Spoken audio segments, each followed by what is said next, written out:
Hello dear students. मैं हूं नीरज और आप देख रहे हैं हमारा अपना चैनल स्टडी पार्टनर।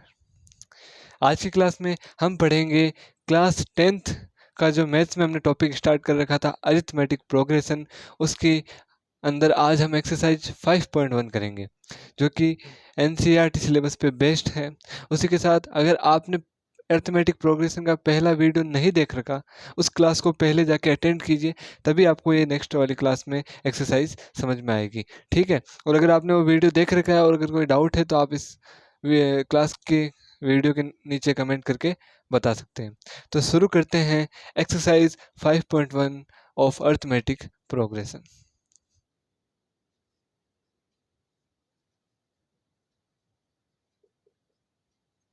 हमने बात की थी अरिथमेटिक प्रोग्रेशन होती क्या है, उस पर थोड़ा सा शॉर्ट इंट्रो ले लेते हैं। अरिथमेटिक प्रोग्रेशन नंबर्स का एक ऐसा सिस्टम होता है जिसके अंदर नंबर कुछ इस टाइप से लिखे हो, मान लो,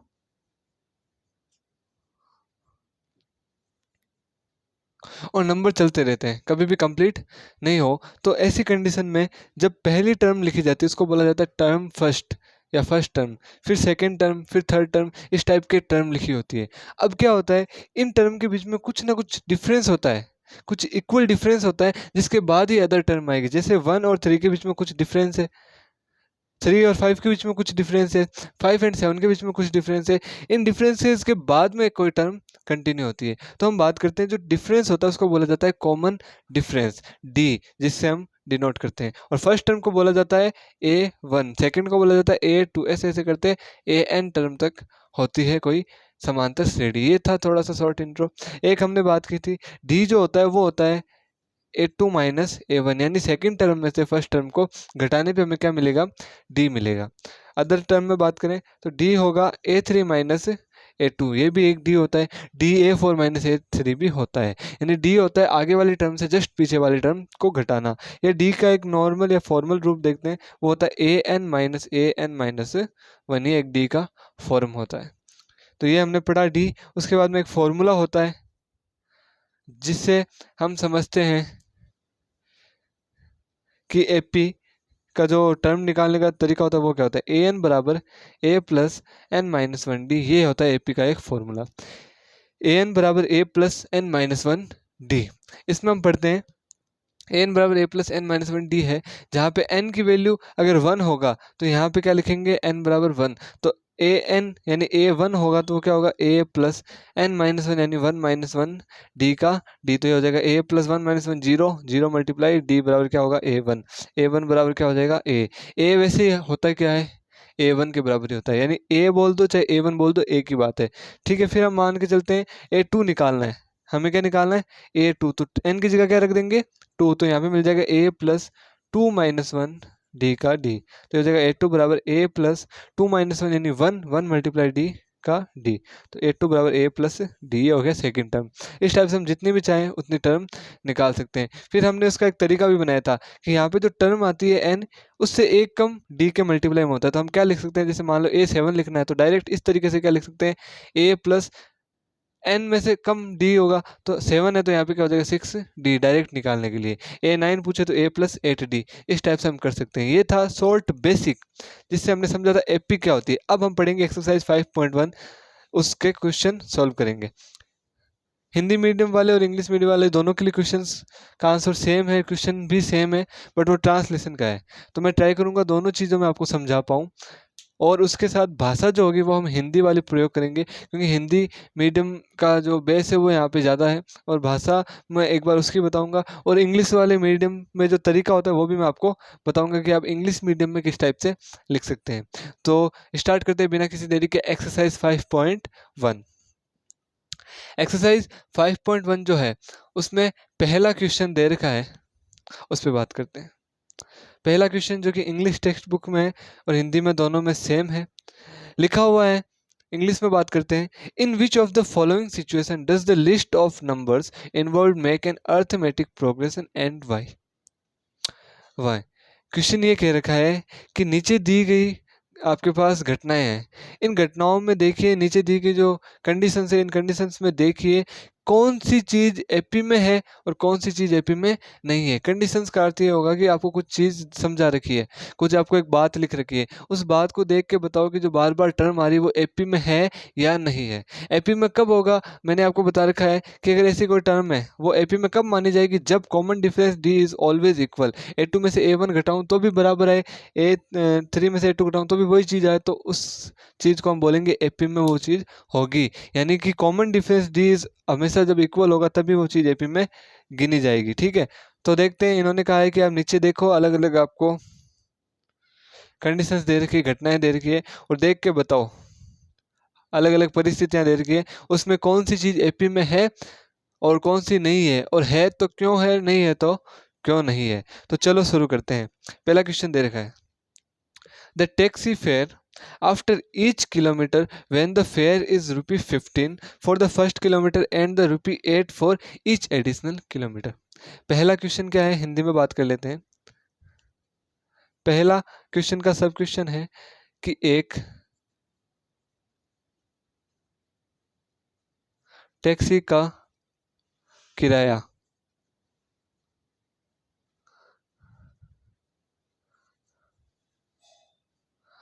प्रथम किलोमीटर के लिए, एक टैक्सी का किराया प्रथम किलोमीटर के लिए तो है ₹15 एंड और या तथा अगले अतिरिक्त किलोमीटर के लिए किराया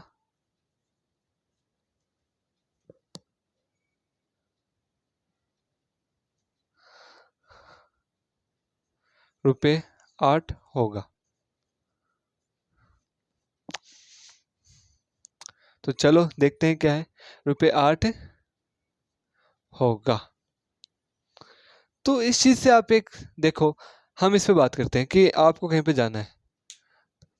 अब एक तो होता है कि मुंबई दिल्ली में वहां पे टैक्सियां नहीं मिलती, टेम्पो नहीं मिलता, बट मान के चलो आपको भगवान के यहाँ पे कृपा होगी, आपको टैक्सी मिल गई। अब जब आपको टैक्सी मिल गई तो आप उसमें बैठे, सॉरी, उसमें बैठे, और बैठने के बाद आपको पता चला कि टैक्सी का जो उसने किराया बताया, उसने ये बताया कि टैक्सी का जो वो किराया लेगा वो ₹15 तो लेगा पहले किलोमीटर के लिए। यानी जब आप पहला किलोमीटर अगर 1 किलोमीटर के अंदर अंदर से ट्रेवल करेंगे या 1 किलोमीटर तक ट्रेवल करेंगे तो वो आपसे रुपये लेगा 15। तो इसका हम हल कर रहे हैं यहाँ पे, ठीक है। क्या लेगा वो, 1 किलोमीटर का रुपये लेगा 15, ठीक है, 1 किलोमीटर के लिए। बाद में उन्होंने कहा कि जैसे जैसे आप आगे बढ़ते जाओगे, आप सेकंड किलोमीटर के लिए जाओगे, आप दूसरा किलोमीटर भी तय करोगे हमारे साथ, तो आपको 8 रुपये एक्स्ट्रा देने पड़ेंगे, मतलब 8 रुपये देने पड़ेंगे दूसरे किलोमीटर के लिए। तो सेकंड किलोमीटर जो होगा, अगर कोई आदमी सेकंड किलोमीटर जाएगा तो ऑब्वियसली पहला किलोमीटर तो उसने उसके साथ चेज किया है, तो सेकंड किलोमीटर में जाएगा तो पहले किलोमीटर के 15 रुपये और सेकंड 8, तो 2 किलोमीटर चलने के बाद उसको रुपये कितने देगा वो, 23 रुपये। क्योंकि 15 + 8 देगा, पहले किलोमीटर के लिए वो कितना देगा, 15 रुपये, अगले के लिए 8, तो टोटल रुपये कितने देगा, 23 रुपये। उसके बाद में थर्ड किलोमीटर की बात करें तो कितने रुपए देगा, सेकंड किलोमीटर तक वो चला तो 23 रुपये दिए, अगर वो थर्ड तक चला तो ऑब्वियसली सेकंड तक तो कंप्लीट किया है, सेकंड में कितने दिए उसने, 23, थर्ड के कितने देगा, 8, तो कितने हो गए, 31। तो इस टाइप से आपको नंबर मिले, पहले किलोमीटर के लिए 15, दूसरे के लिए 23, तीसरे के लिए 31 या 31 जिसको बात की जाए। तो अब इसमें हम आगे पढ़ते हैं, इसको आगे सॉल्व करते हैं। क्या होगा, 23 + 8 31, जो 31 आंसर आया तो हम कह सकते हैं फर्स्ट किलोमीटर के लिए 15, सेकंड के लिए 23, थर्ड के लिए 31, तो हम कह सकते हैं जो एपी बनेगी वो एपी कुछ ऐसी बनेगी, सॉरी एपी हम अभी उसको कह नहीं सकते, तो हम मान लेते हैं कि जो पहली टर्म आई वो आई 15, सेकंड क्या आई 23, थर्ड क्या आई 31, और ऐसे चलती रही। तो यहाँ पे A1 यानी फर्स्ट टर्म कितनी है, 15, A2 यानी सेकेंड टर्म कितनी है, 23, A3 यानी थर्ड टर्म कितनी है, 31, 1, कोई दिक्कत नहीं है। पहली टर्म हमने निकाल ली A1, दूसरी A2, तीसरी A3, इस टाइप से जितनी भी टर्म होगी हम देख लेंगे। अब हमें सबसे मेन चीज़ देखनी है, हम D निकालेंगे। अगर D बराबर आता है तो हम कह सकते हैं कि जो आपका टैक्स का किराया है वो एक एपी के रूप में है। तो देखते हैं D क्या आता है।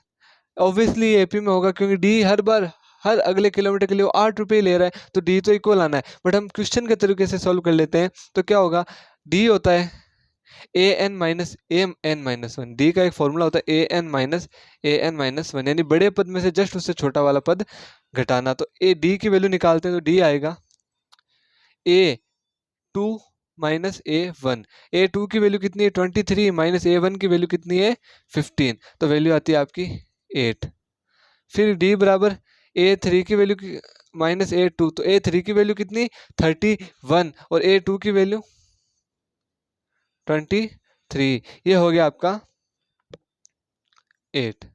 तो हम कह सकते हैं बार बार कॉमन डिफरेंस बराबर है। हमने दो टर्म में लिखी डी के लिए, तो दोनों टर्म में डी की वैल्यू कितनी है बराबर है। तो हम ये कह सकते हैं कि दी हुई चीज़ के लिए या दी हुई घटना या परिस्थिति के लिए ये पद एपी में होंगे। एक ऑब्वियसली बात है कि पहले किलोमीटर के लिए वो ले रहा है 15 रुपये किराया, दूसरे किलोमीटर के लिए 8 रुपये और जोड़ देगा, तीसरे के लिए 8 रुपये और जोड़ देगा, बार बार 8-8 रुपये के रूप में ही बढ़ रहा है। तो हम कह सकते हैं कि जो किराया ले रहा है वो एक एपी के रूप में ले रहा है। जो डी है वो हमेशा क्या आएगा, बराबर आएगा। तो हम लिख सकते हैं आगे, अतः दी हुई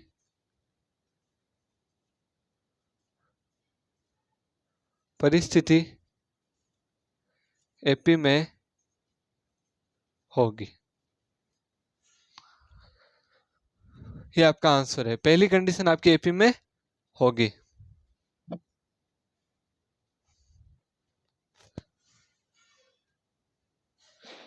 नेक्स्ट क्वेश्चन हम पढ़ लेते हैं, एक सेकेंड।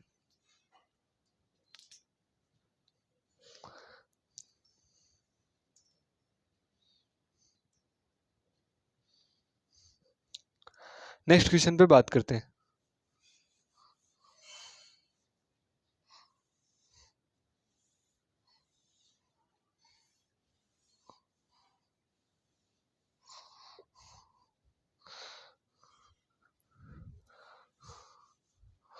मैं इसको थोड़ा ऊपर लिख देता हूं ताकि आपको ज्यादा गैप मिले समझने के लिए।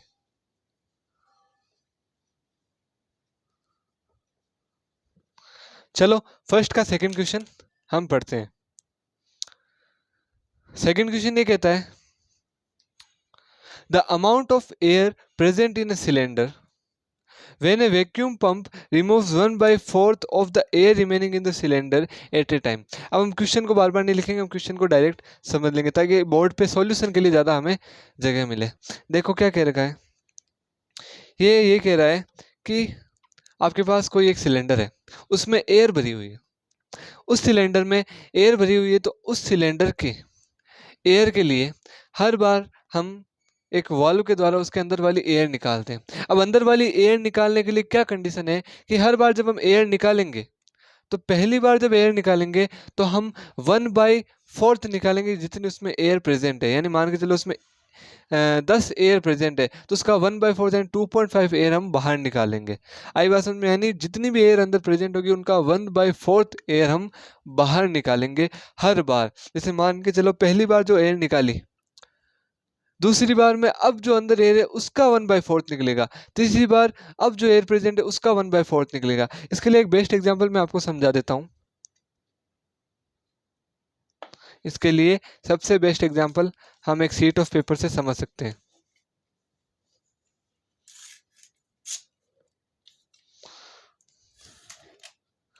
आप सभी की नीड के अकॉर्डिंग हम एक स्मॉल प्रैक्टिकल से इस चीज को समझते हैं। अंदाजे से करेंगे इस प्रैक्टिकल को, पर उम्मीद करता हूं सभी स्टूडेंट्स को जो भी यहाँ पे देख रहे हैं उनको समझ में आएगा।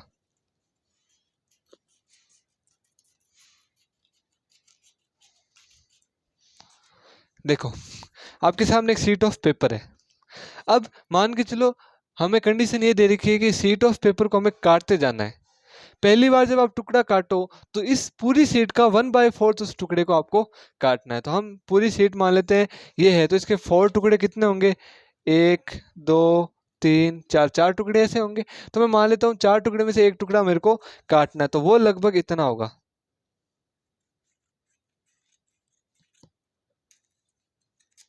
क्या मैंने सही काटा? इस पूरी शीट का 1/4 मैंने इतना मान लिया।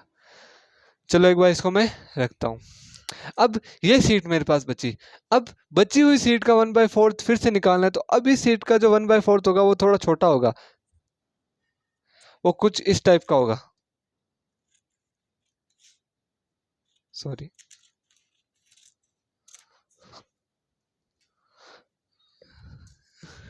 इस बार जो 1/4 आया वो टुकड़ा कुछ इतना आया, ठीक है। फिर से अब जो सीट बची है उसका फिर से क्या निकालना है, 1/4 निकालना है। तो चलो इस सीट का 1/4 निकालते हैं, तो वो कुछ इतना आएगा। अब इस बची हुई सीट का 1/4 निकालना है,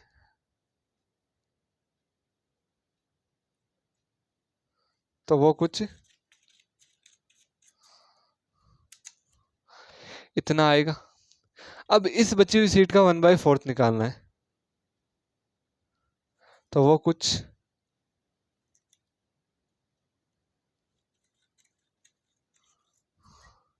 इतना आएगा। इतने से हम समझ लेते हैं क्या चीज मैं कहना चाहता हूँ। हमने 5 बार कटिंग की, पांचों बार जो टुकड़े मिले वो कुछ ये मिले। पहली बार का टुकड़ा इतना बड़ा, दूसरी बार का टुकड़ा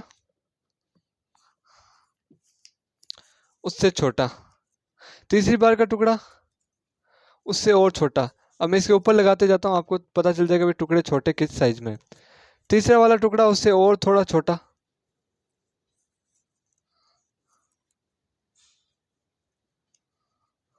चौथा वाला टुकड़ा उससे और थोड़ा छोटा। ये 5 टुकड़े मैंने काटे, पांचों की साइज अलग अलग आई ना।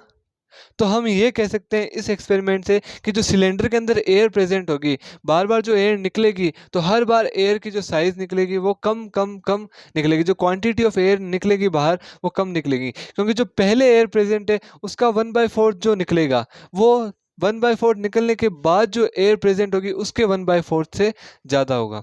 जैसे कि इस कागज के टुकड़े में पहले जो पूरा कागज था उसका 1/4 जो था वो हिस्सा वो बड़ा था, किस हिस्से से, 1/4 निकालने के बाद जो कागज बचा उसको मैंने कटिंग किया उस हिस्से से। तो हर बार जब जो चीज बचती है उसका 1/4 कम मिलता जाएगा, क्योंकि हमें क्वांटिटी बराबर में निकालनी है, 1/4 1/4 1/4। बट जो आपके पास जो मटेरियल बचा है वो कम होता जाएगा, तो क्वांटिटी जो बाहर निकलेगी वो भी क्या होती जाएगी, कम होती जाएगी। तो इस चीज़ से हम पहले ऐसे समझ सकते हैं कि ये चीज़ एपी में नहीं होगी, क्योंकि जो हर बार सिलेंडर के अंदर से गैस निकलेगी वो 1/4 कम होती जाएगी। उसके बाद में जो क्वांटिटी निकलती 1/4 1/4 1/4 कम होने के कारण वो क्या बार बार छोटी छोटी छोटी हमें कम कम कम क्वांटिटी मिलेगी, बराबर क्वांटिटी कभी नहीं मिलेगी। इस वजह से वो एपी में नहीं होगा। अब इसका सॉल्यूशन हम कर लेते हैं एक जनरल फॉर्म में। इसका सॉल्यूशन एक जनरल फॉर्म में करते हैं तो हमें मिलता है, देखो ध्यान से।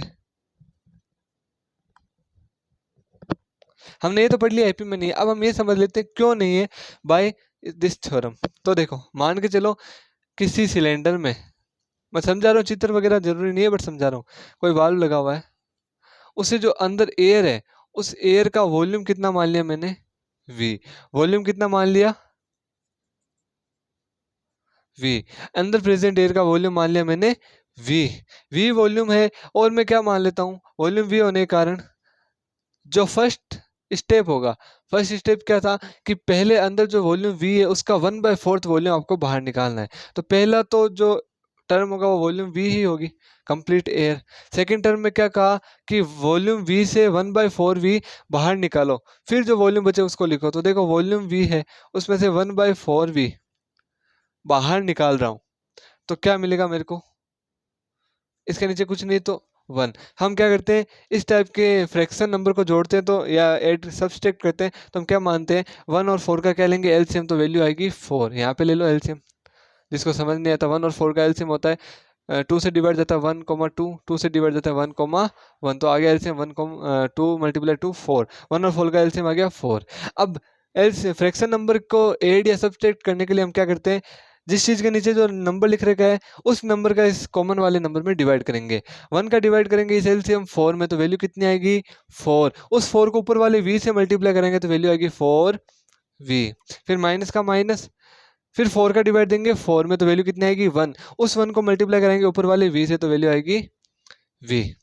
तो 4v माइनस v कितना होता है 3v अपॉन 4 का 4। 3v अपॉन 4 आपको मिला सेकेंड वॉल्यूम, जो कि मैंने यहाँ सेकेंड टर्म लिख दी। थर्ड टर्म क्या होगी, थर्ड टर्म होगी 3v/4 का 1/4 लिखना पड़ेगा हमें पहले। तो 3v/4 का 1/4 में यहाँ पे लिख देता हूँ, तो वो होगा 3v/16। अब मेरे को क्या करना है, 3v/16 को 3v/4 से घटाऊंगा तब मेरे पास थर्ड टर्म आएगी। क्या कह रहा है देखो, ये क्वेश्चन क्या कह रहा है उससे समझो। पहले v था, उस वॉल्यूम में से 1/4 निकाला, तो v का 1/4 तो यही होता है। इसको मैंने किससे घटाया v से, तो सेकंड टर्म आई मेरे पास 3v/4।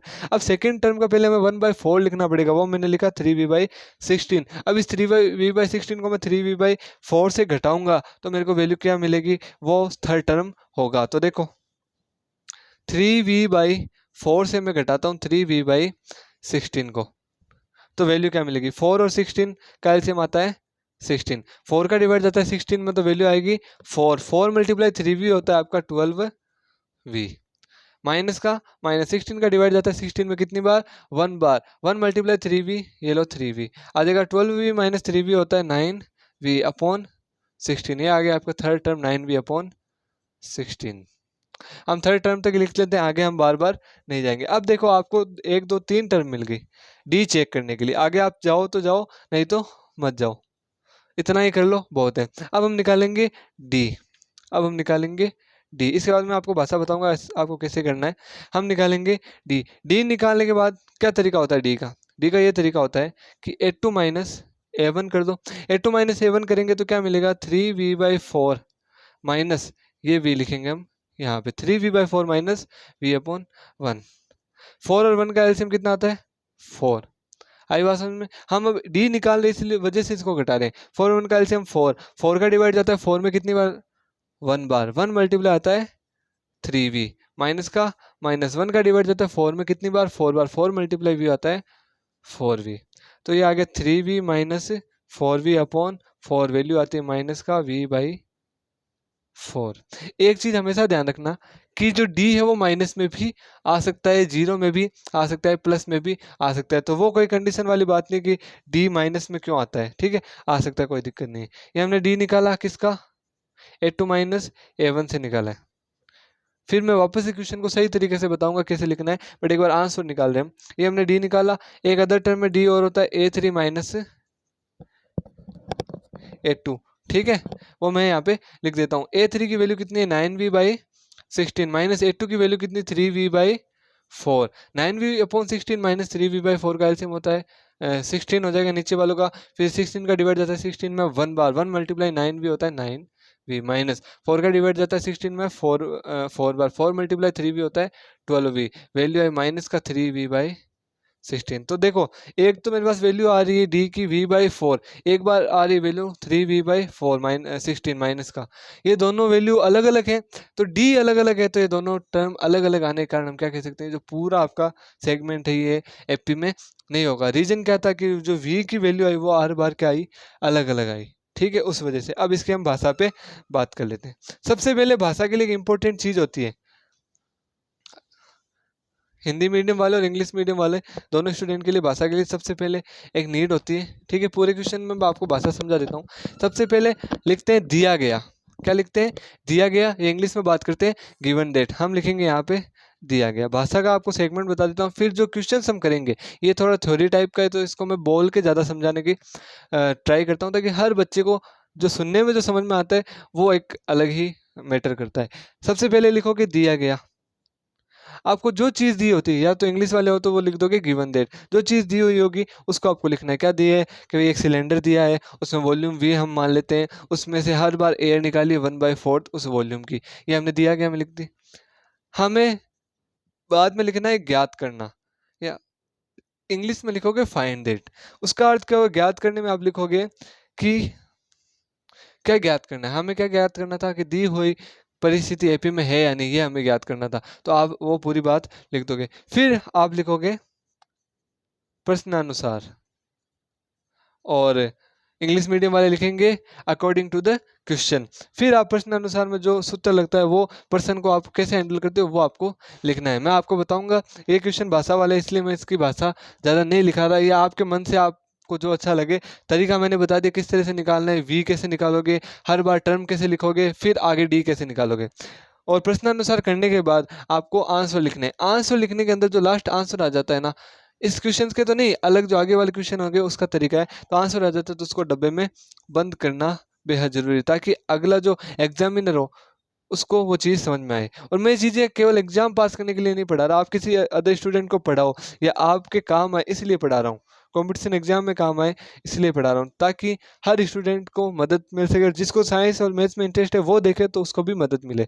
और पढ़ाई ऐसी करो स्टूडेंट्स, जो भी वीडियोस देख रहे हैं, पढ़ाई आप इस तरह से करो कि नंबर्स मैटर नहीं करते। एग्जाम से कोई नहीं बता सकता कि आप कितने बने तो आप इंटेलिजेंट हो, आपका नॉलेज काम करेगा। पढ़ाई किस लिए करवाई जाती है, इसलिए नहीं कि आप नंबर लाओ रैंक लाओ, इसलिए करवाई जाती है ताकि आपका नॉलेज इंप्रूव हो सके, हर चीज़ में आप कुछ यूनिक कर सकें। इस वजह से हम पढ़ाई करवाते हैं। अदर रीजन में ये नहीं है कि हम किसी क्वेश्चन को पढ़े एग्जाम पास करें, नहीं, हम पढ़ाई इसलिए करवाते हैं कि हमारा नॉलेज ज़्यादा से ज़्यादा इम्प्रूव हो सके। ठीक है, नेक्स्ट टर्म में बात कर लेते हैं। थर्ड क्वेश्चन, थर्ड क्वेश्चन क्या कहता है उस पर बात करते हैं।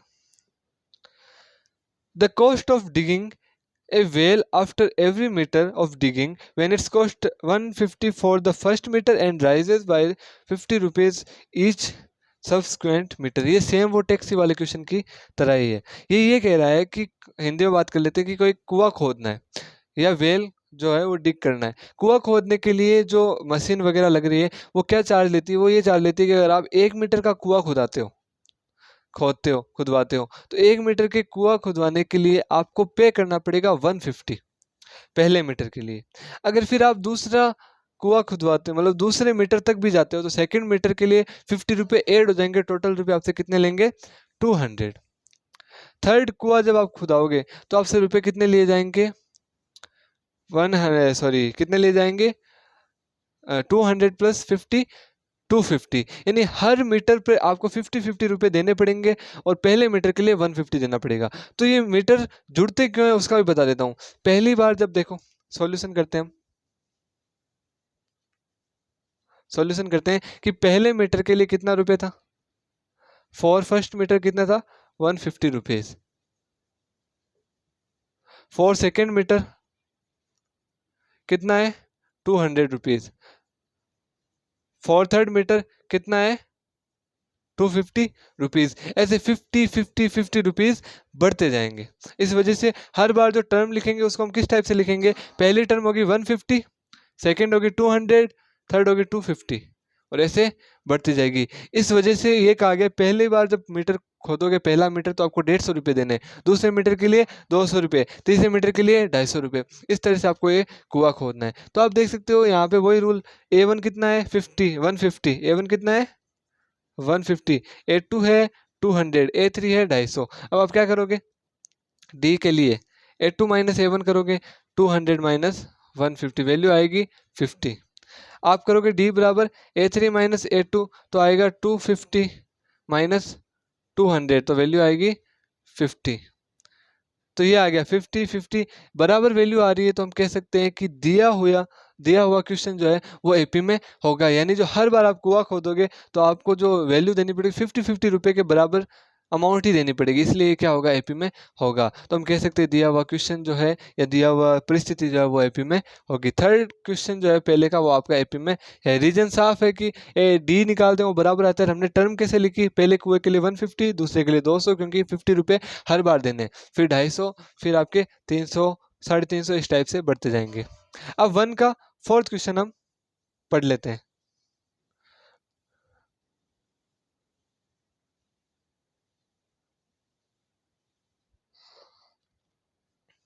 ये थोड़ा भाषा वाले क्वेश्चन है इसलिए थोड़ा टाइम लगेगा, अदर टर्म में जो क्वेश्चंस नंबर न्यूमेरिकल टाइप के होते हैं उनमें कम लगता है। देखो फोर्थ क्वेश्चन है, the amount of money in the account every year when ₹10,000 is deposited at compound interest at 8% per annum. आपसे ये कहा गया है कि 8% हर वर्ष में आपसे रुपए लिए जाएंगे, किस बेसिस पे? 10,000 रुपए पे। इन एक्चुअल में ये कह रखा है कि किसी बैंक है, ये समझना कोई बैंक है, कौन सी बनाए आप बता दो। बैंक बनाने हमारे हाथ में, एक्चुअल में उतना तो हम नहीं अफोर्ड कर पाएंगे, बट बैंक बनानी हमारे हाथ में। कोई भी बैंक है, उसमें 10,000 रुपये डिपॉजिट कराए किसी मान के चलो किसी व्यक्ति ने, और डिपॉजिट कराने पर उसने क्या कहा कि 8% कंपाउंड इंटरेस्ट पे वो हर बार बैंक से इंटरेस्ट लेगा, यानी बैंक उसको 8% पर ईयर इंटरेस्ट देगी कंपाउंड रूप में, या बोले तो कंपाउंड इंटरेस्ट देगी पर ईयर जो बैंक है। ठीक है, अब बात ये होती है कि बैंक किसी व्यक्ति को कुछ इंटरेस्ट देती है तो उसके पूरा कंडीशन होता है। इस व्यक्ति ने क्या कहा कि मैं कंपाउंड इंटरेस्ट लूंगा, मेरे को ज़्यादा रुपए से मोह नहीं है। मतलब ये कंपाउंड इंटरेस्ट में ज़्यादा रुपए कमाएगा, बट वो कह रहा है कि मेरे को ज़्यादा रुपए से मोह नहीं, मैं क्या लूंगा? कंपाउंड इंटरेस्ट लूंगा। और वो कह रहा है मैं 10,000 रुपये जमा करा दिए, हर बार मेरे को 800 रुपये, सॉरी 8% रुपये कंपाउंड इंटरेस्ट पर चाहिए। अब कंपाउंड इंटरेस्ट क्या होता है उस पर थोड़ी सी बात कर लेते हैं। दो तरह के इंटरेस्ट होते हैं, एक होता है सिंपल इंटरेस्ट और एक होता है कंपाउंड इंटरेस्ट। सिंपल इंटरेस्ट तो ये होगा कि मान के चलो उसने रुपए कितने जमा कराए? 10,000, तो हर साल चाहे उसमें 10,000 रुपये, तो हर साल उसको 8% के अकॉर्डिंग 800 800 800 रुपये ऐड होंगे, यानी 10,000 रुपये किसी ने जमा करवाए तो उसको हर साल कितने रुपए मिलेंगे? 800। तो इस साल कितने होंगे? 10,800, फिर से अगले साल कितने मिल जाएंगे? 800, फिर से अगले साल 800। बट कंपाउंड इंटरेस्ट में ऐसा नहीं होता। कंपाउंड इंटरेस्ट में ये होता है कि इसने हर इस साल 10,000 रुपये जमा कराए, इस साल का इसको 8% इंटरेस्ट कितना मिलेगा? 800 रुपये। वो इसको मिला तो कितने हो गए? 10,800। 10,800 रुपये मिलने के बाद नेक्स्ट ईयर जो इसको इंटरेस्ट मिलेगा वो 10,800 रुपये का 8% मिलेगा। फिर उससे थर्ड ईयर क्या मिलेगा? 10,800 रुपये पे जो 8% इंटरेस्ट है उसको जोड़ के अब जो मनी बनी है उसका 8% इंटरेस्ट मिलेगा। ठीक है, क्वेश्चन ये कह रहा है कि भी कोई व्यक्ति है जो बैंक अकाउंट में जमा करा रहा है रुपए, और रुपए जमा कराने के बाद उसको जो कंपाउंड इंटरेस्ट है वो मिल रहा है 8%। तो कंपाउंड इंटरेस्ट काफ़ी बोले तो उसको फायदेमंद रहने वाला है, बट सिंपल इंटरेस्ट की तरह नहीं है। कंपाउंड इंटरेस्ट का कॉन्सेप्ट अलग है। सिंपल इंटरेस्ट में क्या होता है कि आपको कोई रुपए दे रखा है तो उस पर इंटरेस्ट फिक्स है, हर बार उतनी ही वैल्यू आपको मिलेगी। बट कंपाउंड इंटरेस्ट में क्या फॉर्मूला लगता है? कंपाउंड इंटरेस्ट में ये फॉर्मूला लगता है कि अमाउंट 10,000 पहले साल का जो काम में इसको मिलेगा ईयर, पहले साल कितना मिला? 10,000 प्लस 1। इसका रूल होता है वो देख लो,